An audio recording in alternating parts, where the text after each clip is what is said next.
Assalamualaikum semuanya, selamat datang di channel Obrolan Fighter, channel yang senang banget bahas UFC dengan obrolan santai tapi tetap teknikal dan menambah wawasan. Sebelum nonton UFC 317 di mana Ilia Topuria akan bertarung, nah banyak yang menilai sampai detik ini Ilia Topuria tidak akan bisa dikalahkan. Dan orang-orang juga menilai Oliveira pasti kalah. Wah, hebat banget ya, udah kayak Tuhan aja, langsung tahu hasilnya. Padahal, sehebat apapun Kamaru Usman pada saat itu, dengan rekor yang sangat sempurna, terlalu dominan di kelasnya, ranking 1 pound for pound, bertarung di kelasnya, tapi bisa juga dikalahkan dengan lawan yang paling underdog yang pernah Kamaru Usman lawan. Nah, saat ini prestasi Ilia Topuria sebenarnya masih di bawah Kamaru Usman saat itu. Jadi tentu Kamaru Usman aja bisa dikalahkan, apalagi Ilia Topuria. Logis kan? Nah, bagaimana caranya kalahkan Ilia Topuria? Nah, ayo kita bahas di channel ini. Ilia Topuria, fighter berdarah Georgia Spanyol yang belum pernah kalah ini, sekarang bukan cuma jadi raja featherweight. Dia juga sudah KO 2 legenda hidup sekaligus, yaitu Alexander Volkanovski dan Max Holloway. Dengan catatan sempurna dan gaya bertarung agresif, banyak yang mulai percaya bahwa ini adalah eranya Topuria. Tapi seberapa kuat dia saat dia naik ke kelas lightweight, dan bagaimana kalau dia benar-benar berhadapan dengan Islam Makhachev di kelas welterweight? Semua kemungkinan itu terbuka, dan satu hal yang pasti, setiap fighter sekuat apapun selalu punya celah. Ilia Topuria sangat nyaman bermain di jarak menengah. Dia tipe fighter yang suka maju, mendikte ritme, dan bikin lawan panik dengan kombinasi cepat. Tapi justru di gaya tekanannya yang agresif itu, ada pola yang bisa dimanfaatkan. Saat dia maju sambil melemparkan kombinasi, posisi tangannya kadang turun. Fighter dengan footwork canggih dan jangkauan lebih panjang bisa pelan-pelan menggerus dia dari luar.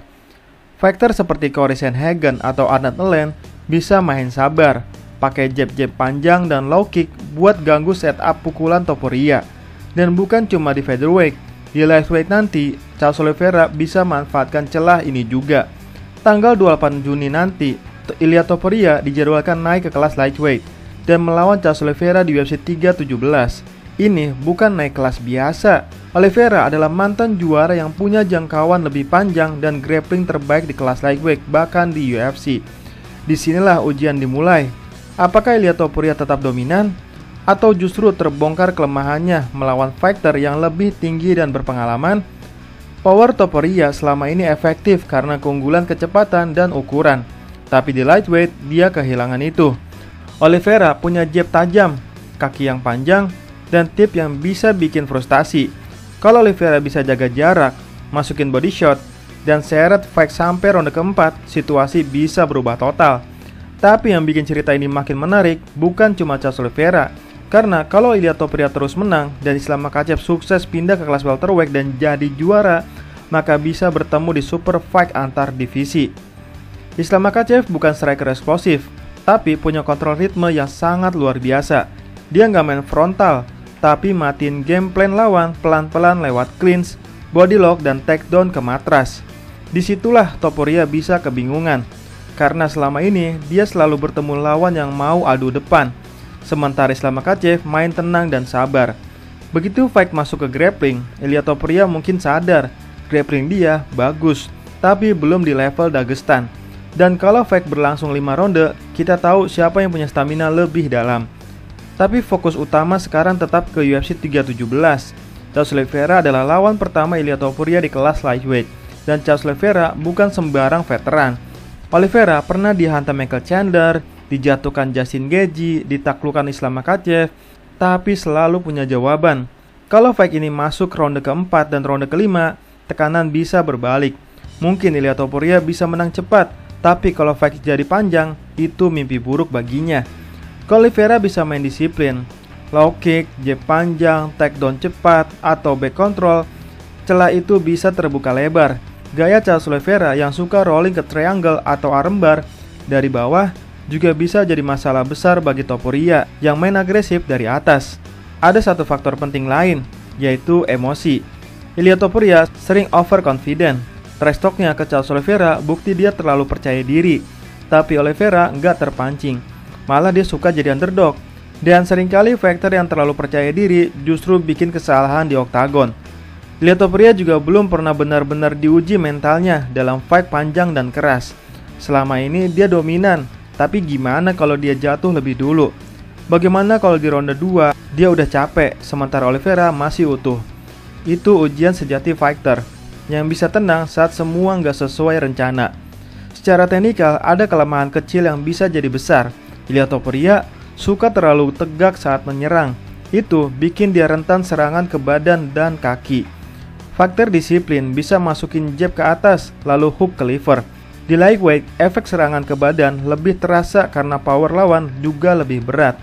Jadi, apakah Ilia Topuria bisa dikalahkan? Jelas bisa, tapi butuh kombinasi seperti jarak, footwork, body attack, stamina, grappling, dan mental pressure. Dan Charles Oliveira sedang menyiapkan semua itu untuk 28 Juni nanti.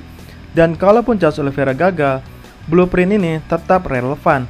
Faktor lain bisa pelajari dan aplikasikan. Apalagi kalau Ilia Topuria lanjut naik ke kelas welterweight dan ngejar sabuk ketiga. Seperti ambisi besarnya, nama Islam Makhachev pasti masuk radar. Kalau Islam Makhachev sukses kalahkan Jack Della Maddalena dan menjadi juara kelas welterweight yang tak terbantahkan, maka super fight ini tinggal tunggu waktu. Islam Makhachev punya semua alat untuk mengeksploitasi celah Topuria, yaitu tekanan grappling, kontrol matras, stamina, dan ketenangan di bawah tekanan. Yang bikin duel ini menarik adalah kontras gaya. Ilia Topuria agresif, suka adu pukul dan eksplosif, sedangkan Islam Makhachev sistematis, tenang, dan taktis. Ini bukan sekedar adu skill, tapi adu karakter. Dan sejarah UFC seringkali berpihak ke fighter yang bisa tetap tenang saat semuanya kacau, seperti Alexander Volkanovski saat melawan Diego Lopez. Islam Makhachev sudah membuktikan itu. Dia kalahkan Charles Oliveira, Volkanovski, dan Dustin Poirier, semuanya dengan pendekatan tenang dan presisi. Sementara Topuria, meski belum terkalahkan, belum pernah dipaksa keluar dari zona nyaman, dan itu akan jadi penentu masa depannya. Satu hal penting yang sering dilupakan, yaitu camp pelatihan. Lawan Topuria harus punya sparring partner yang bisa meniru gaya agresif, harus terbiasa ditekan, tetap bisa berpikir jernih, dan siap 5 ronde. Tanpa itu, semua strategi tak akan berjalan di hari pertarungan. Sejarah juga mengajarkan, setiap raja pasti tumbang. Ronda Rousey dulu juga tampak tak terkalahkan, sampai Holly Holm datang dengan game plan simple, kontrol jarak, dan head kick. Anderson Silva juga jatuh karena kesombongannya.